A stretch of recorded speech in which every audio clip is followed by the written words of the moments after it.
Right then everybody, welcome along to our Championship preview. Obviously you'll be watching this on the Friday. This has obviously been recorded the previous day. But without further ado, we're going to get into it. We're going to be starting this as well as our Leagues 1 and 2 previews as well on this channel. So we're going to run through all the Championship result fixtures, give our score predictions and also talk about each particular team in the fixture. So without further ado, we're going to kick off with Bolton. They're at home at Brentford Saturday, the 3 o'clock kickoff, the first of the 3 o'clock kickoffs as well. So look at Bolton this year, and they're obviously sitting bottom of the league, 2 points this season, and they're struggling to really pick up anything this season. They're struggling for goals, and they're finding things quite hard in the division, which is a problem. They got beat 2-0 by Ipswich Saturday as well, and things ain't looking too great for Phil Parkinson's side. And look at Brentford again, they've sold a lot of their players, but done well against Reading Saturday, showing signs of good intent really from a club who sold some of their best players, and that's definitely what you want to see. Obviously, Dean Smith's a good manager in my opinion, even coming from a Fulham fan like myself. I do respect him as a manager. I think he's good. They've picked up a few good results on the road as well, considering on paper their squad's not been as good as people would have thought. They're picking up good results, which is definitely important. So looking at this game, I think it's going to be a Brentford win. Although Bolton could play well at home, but I do think Brentford will win 1-0. It'll be another close game, and if Bolton don't score and lose another game, there'll be big problems. So going into the second game, it's Derby. They're home to Birmingham. Obviously, Gary Rowett's hosting his old side, which he got sacked from last season. And I think they'll win this game against managerless Birmingham, who parted company with Harry Redknapp straight after their 3-1 defeat against Preston. There's obviously problems within the board there. How they can appoint Harry Redknapp, bring him in towards the end of the season. He survives, keeps him up. They give him so much money to go and spend, and then all of a sudden they go and get rid of him. I understand it's a performance-based industry. However, he's signed 14 new players, so they should have really gave him time down there. But if you're not picking up the results, I can also see that they want to get rid of him. But this next appointment for them has got to be crucial. They can't keep chopping, changing. They need some sort of consistency and stability at the club. Something they've not had in a long time. See, in my opinion, they should never have sacked Gary Rowett. They were completely wrong too. He was doing well there on such a shoestring of a budget before all this money came in. He had a very shrewd squad, and he got into the playoffs and was wrongly sacked. But look at Derby, and they're looking good this year. Obviously, just recently signed Joe Ledley on a deal till January. He was obviously unattached. He had obviously after getting released from Crystal Palace. That's a midfielder they've not had. He's also a midfielder who I think they've not had. Someone like him. He's good with the ball, he's good at winning the ball back, and he adds to that midfield. He's obviously a bit different from the likes of Huddleston in the midfield. He's obviously different from Bradley Johnson as well. So he can fit into that midfield and bring a different dimension to that three-man midfield as well. I think that's a very good signing for Derby, and I'd probably guess if he starts playing well, they'll extend that to the end of the season. And I think they'll win this 2-0 this game. I think they're looking good, although they did slip up 4-1 against Bristol City last Saturday. They do shoot themselves in the foot sometimes, but I think they'll get back to winning ways in this game. Let's go on to the third game. It's my team, Fulham. We're home with Millwall Saturday. Fortunately, I'm not going to this game. I'm bitterly disappointed, but a few things I've got to attend to, which means I can't go to this game. And looking at this game, I'm not overly confident really. We've got a tough run of fixtures coming up now, and it all starts this tough game against a good Middlesbrough outfit who beat QPR 3-2 on Saturday. Some might say QPR deserved the point. However, you can only beat what's in front of you. Middlesbrough did that. They weren't their best, but they got the job done, which is what all good teams do. And I think they're going to come to us, and they're going to definitely try and get back-to-back wins. They like it at Craven Cottage. They've obviously got a very good record there in the past couple of seasons. We haven't beaten them since 2014-15. What a crazy game that was! And I look at us this year. We've obviously got beat by Bolton 2-1 on Saturday. We've not started the season too well. We're struggling to score goals, with something that last year we found quite simple. And it makes me laugh really, because without a recognised striker last year, we scored over 80 goals. We've got 2 strikers in our team now, and we still struggle to score goals. And we've not really got started at all this year. I think if we do show our best, which I hope we sooner rather than later, and I do believe us to kick up the table, this will be a tough game really. And I'm going to go for a 1-1 draw from my perspective. I think that would be a good result for us if we can get a point against Middlesbrough. So I'm going to go Fulham 1, Middlesbrough 1. Turn to the next game. Leeds host Ipswich. Leeds obviously slipped up at Millwall Saturday. They lost 1-0. However, they got a good win in the cup at Burnley midweek. They won on penalties there. And look at Ipswich, good win against Bolton on Saturday, a 2-0 win there.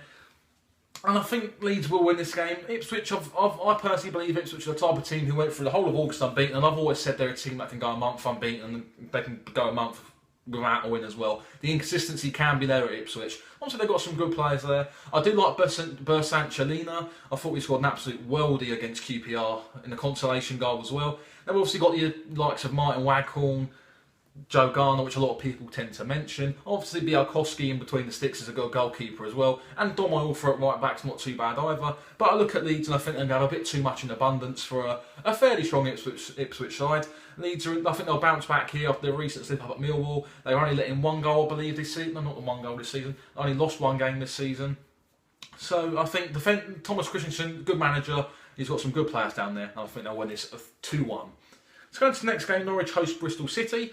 Obviously, Bristol City 4-1 win at home to Derby on Saturday. It's a big result they needed. They've started the season quite well. Obviously, they've got a good home record this year. They've picked up points against some fairly big clubs who've come down. And they're not looking too bad. I don't think they're promotion contenders, but I definitely think they've got enough to stay in the division. So mid-table finish, potentially. Obviously, Lee Johnson's done very well down there so far this season. They've got a good squad together and they're starting to really get some momentum going. The likes of Jeju scoring goals, obviously Woodrow scoring goals as well. Bobby Reed's looking really good. He's transitioned from centre midfield to striker this year after Lee Johnson did say that he fancied him more as a striker.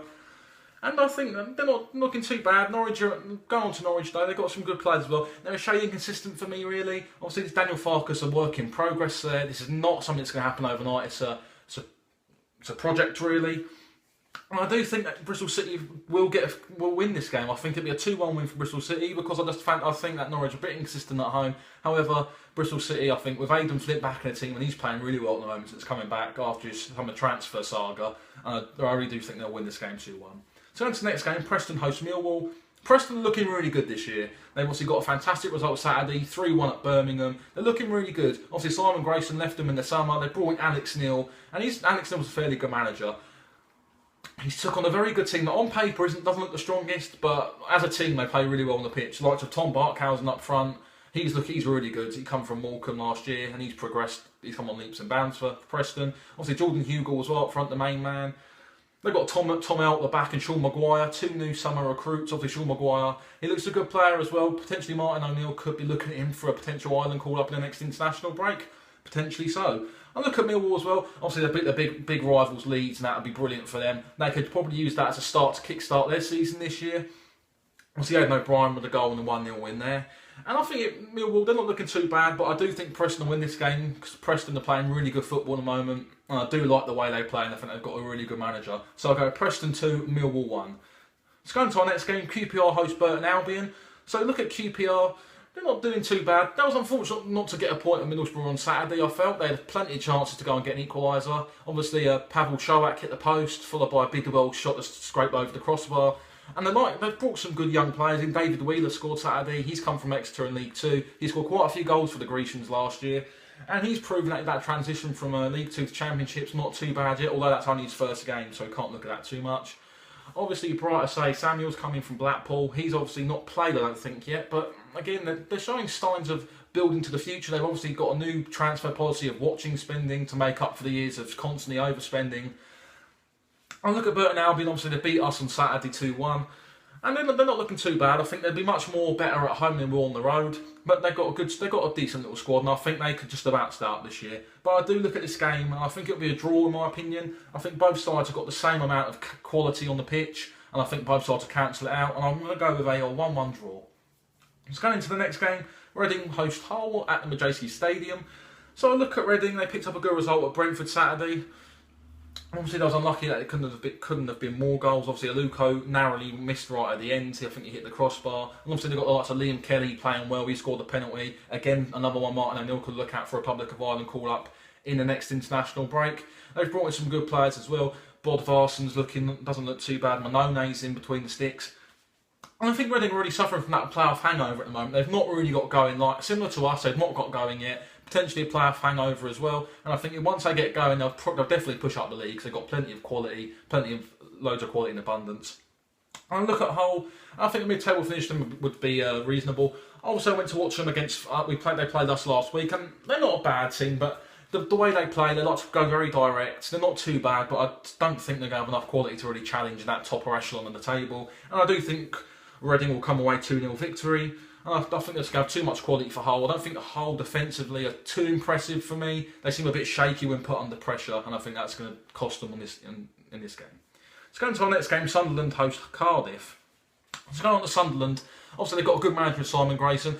In my opinion, from a neutral perspective, I think that's the right appointment for them. He knows the league well, and I think he's got a good squad down there. They've signed some good players. They've obviously not spent a lot of money because they've really blown loads of money in the past on these overrated foreign players. They've got a new policy, similar to QPR, watching the spending. But they've signed some decent players. They've been quite shrewd in their investments. And they obviously, in my opinion, they do lack another striker. Obviously, Lewis Grabban and James Vaughan are up there. And I think they could have definitely done with someone coming in as well. They were linked with Ross McCormack. Whether or not he would have been the perfect fit for them, I don't know. But looking at the way they played on Saturday against Hull, I thought they could have won the game. Some of the chances they had, McManaman looks good, James Vaughan obviously scored. And I think this will be a tough test against a good Cardiff side who got a late point at Sheffield Wednesday on Saturday at home. Sol Bamba with a late equaliser in the last kick of the game, practically from a set piece. And this will be a very, very tight game, I feel. I think if Sunderland can pick up their home form, which is going to be a very tough place to play for them this year, then they're going to definitely do okay this year. I look at Cardiff and I think this is going to be a tough game for both sides. I do fancy Sunderland to go and just edge this 2-1. I don't know. I don't know why, but I just fancy Sunderland to get a first home win of the season. Let's go into the next game. I think Wolves home to Barnsley. Should be a comfortable home win in my opinion. Barnsley got a very young squad and I think they're going to struggle this year. And I think Wolves are going to have too much quality. Got a fantastic result Saturday up at Nottingham Forest. Obviously Diogo Jota scored 2 great goals. And I think they're going to have enough quality and abundance against a weak Barnsley side. And the 5:30 kick-off on Saturday is Aston Villa versus Nottingham Forest. 2 massive clubs going at it at Villa Park. And I personally think this could be another draw in my opinion. Obviously Aston Villa went to Barnsley, played really well there, scored, I think they won 3-0 in the end, played really well down there.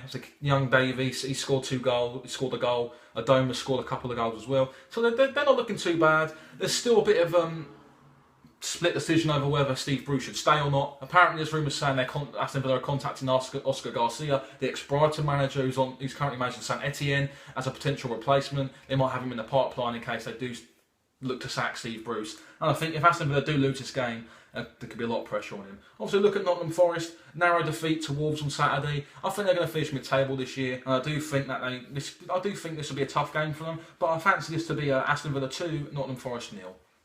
So when you move on to Sunday, we've got a fantastic game on Spectacle here, live on TV as well. It is a Still City derby between Sheffield Wednesday and Sheffield United, and this game's not happened for a number of years now. I think 6 or odd years.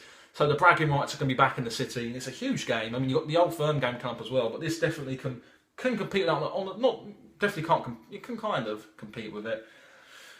Sheffield Wednesday, they need to get a win. They've obviously narrowly drew on Saturday at Cardiff, and they've been looking to try and beat their arch rivals. I look at Sheffield United and they're proving a lot of doubters wrong. The transition from League One to Championship's definitely working. They could do with Billy Sharp back. They've got a lot of striker problems, and if they have these striker problems come Saturday, I do fancy the blue side of Sheffield to pick up the win in this derby. So guys, there's my Championship preview for you guys. If you do like it, like and subscribe. Go and follow us on EFL_zone on Instagram. And yeah, we'll see you on the next one. Thank you.